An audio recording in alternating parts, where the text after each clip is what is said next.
everybody has a level of imposter syndrome, and everybody needs to get over it. And especially those of us who have experience working, we should not be afraid that we have skills and experiences that are applicable. It may not seem like it, which I felt is like, what do I know about climate change?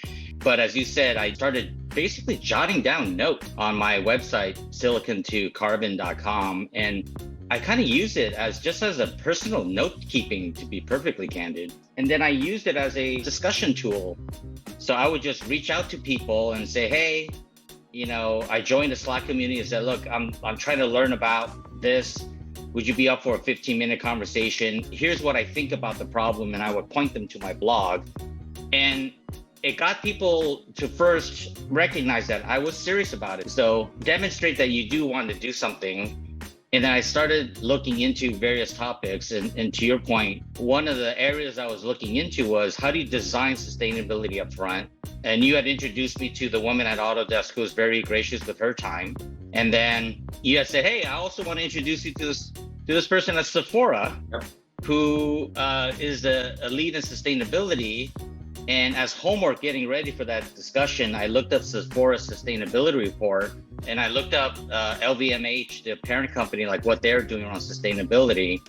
And it got me excited because they're doing that design concept for sustainability. And in the Sephora report, it mentioned this company called Novi. I'm like, oh, we're working with Novi to do this. I'm like, who's this Novi? So I looked into the company Novi, and I said, hey, wait a minute. It's actually building sustainability in the design upstream like I believed in.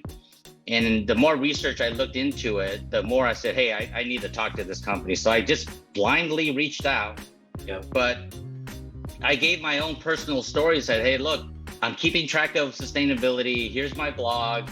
This is something I believe in terms of building in sustainability design. I think, you have an impact to do this. I'd love to talk to you about it. So it wasn't some generic, hey, I spent 20 years in software technology, which nobody really cares about. It was something specific about the problem that I thought needed to be solved and how my background kind of lent to it. And they contacted me back. Right. And I ended up, they made me do some homework. 2 months later, I joined them. And now I'm head of business development there. But it was pure happenstance by doing homework.